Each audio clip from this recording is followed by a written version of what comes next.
어제 TV 시청자 여러분, 7월 6일 금요일입니다. 7월 6일 금요일 오전 9시입니다.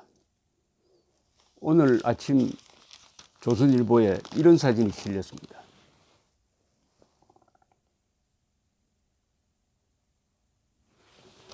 서울 근교 저수지에 태양광 수상발전소를 설치한 모습입니다. 이런 장면을 상상이라도 하셨습니까? 저수지를 태양광 발전판으로 지금 뒤덮고 있습니다. 이거 하나로 끝나는 게 아니랍니다.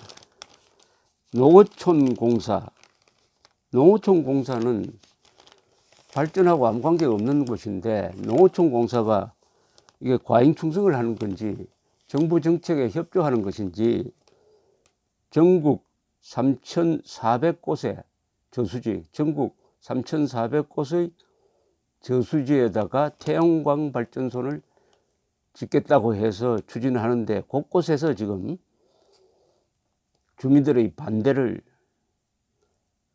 겪고 있다고 합니다. 이런 기발한 생각이 어디서 나왔을까요? 태양광 발전은 주로 사막에서 합니다. 그러니까 햇볕이 많이, 연중 적어도 한 300일 정도 햇볕을 받는 네바다 사막이라든지 이런데 태양광 발전을 하는 것이지, 비가 많이 오고 산지가 70%가 되는 대한민국에서 태양광 발전으로 원자력 발전소를 대체한다고 할 수 있다고 생각한다면은 그런 사람은 이 IQ 테스트를 해봐야 됩니다. 이것은 수학에 맞지 않는 거 아닙니까? 수학에 1 더하기 1은 4가 아니지 않습니까? 그런데 이걸 추진하면서 지금 전국 산림이 황폐화되고 있습니다. 작년에 허가된 것만 약 440만 평이니까 여의도의 90배입니다. 여의도의 90배 되는 면적. 여의도의 9배 되는 면적이군요. 여의도가 약 90만 평입니다. 여의도의 5945, 여의도의 5배, 여의도의 5배 되는 면적, 5배 되는 면적의 산림이 날아가고, 거기에 태양광 발전소가 들어서서 드디어 비가 오니까 청도에서는 산사태로 태양광 발전소가 날아가고 말았습니다. 그런데 주민들이 반대하는 이유 중에 하나가, 저런 흉물을 보고 살아야 되느냐, 저게 태풍이나 바람이 불면 저게 어떻게 될 것이냐, 쓰레기로 변하지 않겠느냐, 또 햇볕을 받아서 그 반사광이 생태에 어떤 영향을 끼치느냐, 이런 기초조사가 있어야 될 것 아닙니까? 기초조사. 여기에 하나의 미스터리가 있습니다. 지금 태양광 발전으로 전국에서 산림 훼손이 아마 건국 이후 최대 규모로 일어나고 있습니다. 여기에다가 저수지까지도 태양광 발전소로 뒤덮는다고 하면은 환경 훼손이 심할 텐데, 한국의 그 수많은 환경단체는 지금 어디 있습니까? 건국 이후 최대 규모의 환경 파괴가 일어나는데, 환경단체는 지금 어디에 있습니까? 정부 안에 있습니까? 환경단체는 왜 이런 문제를 제기하지 않을까요? 지금 집권 세력과 이념이 같기 때문일 것입니다. 지금 집권 세력의 좌파적 성향과 같은 이념을 가지고 있기 때문이라고 저는 추측을 합니다. 이 계급투쟁론이나 좌파 이념, 그걸 민중민주주의라고 하든지 진보적 민주주의라고 하든지 무슨 민주주의라고 하든지, 그 바탕에 깔려있는 가치관은 계급투쟁론입니다. 이 계급투쟁론에 물들면은 사람이 바뀝니다. 어떻게 바뀌느냐, 이념을 가장 앞세웁니다. 그러니까 자기의 소신을 가장 앞세웁니다. 그 다음에 사실을 봅니다. 사실을 종속시켜 버립니다. 자기의 이념에 사실이 맞으면 사실을 인정하고, 자기의 이념에 사실이 맞지 않으면 무시해 버립니다.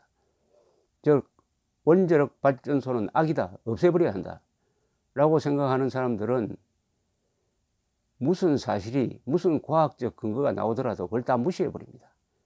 그리고 그 반대로 갑니다. 만약 좌파적 환경단체가 있다면은 절대로 원자력 발전소 폐기로 인한 태양광 발전소 난립에 의한 산림 훼손을 비판하지 않습니다. 그 예가 있습니다. 그 예가 부가현동에 이화여대 기숙사를 지었습니다. 어느 6동을 지었는데 그때 잘라버린 나무가 1100그루, 그리고 그 면적이 어느 정도냐 하면은 축구장 한 5개 면적이었습니다. 그곳은 도심 숲이 있었습니다. 도심 숲. 숲 중에서도 가치가 다르죠. 도심 숲이 가장 소중하죠. 왜냐하면은 오염을 정화시켜 주니까요. 저 먼 산에 있는 숲과 도심에 있는 숲은 가치가 다릅니다. 광화문에서 걸어서 30분밖에 걸리지 않는 도심 숲, 그리고 안산 자락에 있는 그 도심 숲, 축구장 5개 규모의 숲을 밀어버렸어요. 그리고 기숙사를 지었습니다. 비탈에. 어떻게 이게 가능했느냐? 바로 박원순 서울시장이 절대로 건물을 지을 수 없는 그곳을 하향 조정을 했습니다. 자연 보호 등급이 있어요.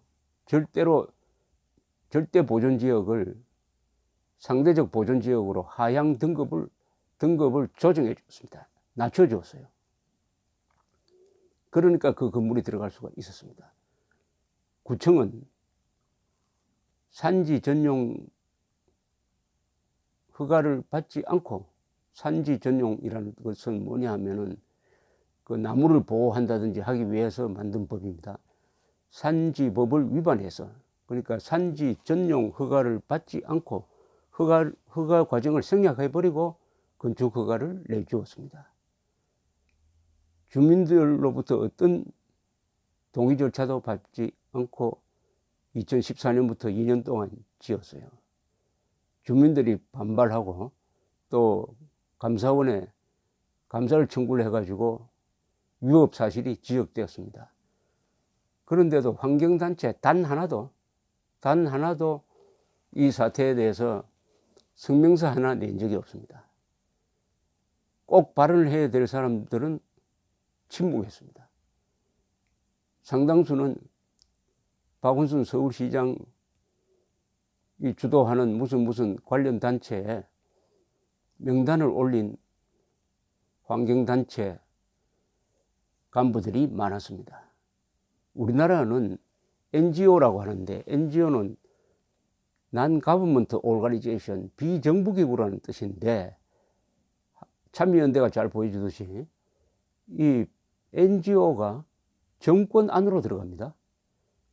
그러면 이것은 NGO라도 다르게 해석을 해야죠. 그걸 Near Government Organization이라고 합니다. 친정부 기관이죠. 한국의 이 이른바 시민단체는 상당 부분 정권으로 가는 중간 단계입니다. 그러면서 시민 이름 앞세우고 환경 이름 앞세워 가지고 자신들의 목적을 달성하기 위해서 국민들을 이용하는 사람들이 너무나 많습니다.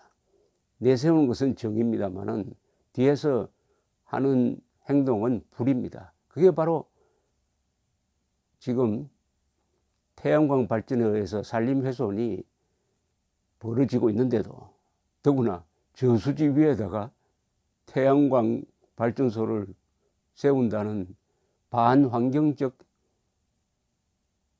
일들이 벌어지고 있는데도, 도심 숲이 날아가고 있는데도 침묵하고 있는 이유인 것입니다. 그들이 말하는 환경은 환경이 아닙니다. 그들이 내세우는 환경보존은 위선입니다. 권력을 위한, 출세를 위한 방편으로서 환경이라는 이 고귀한 낱말을 사용해서 모욕을 하고 있습니다. 원전 사태, 태양광 산사태 등과 더불어 한국의 환경운동 단체들의 본질이 드러났습니다. 본질이 드러났습니다. 이념적 환경운동은 안 됩니다. 이념적 환경운동은 반자연적입니다. 이념은 자연의 원리와 맞지 않습니다. 친자연적 환경운동이 아니라 친권력적 환경운동입니다. 감사합니다.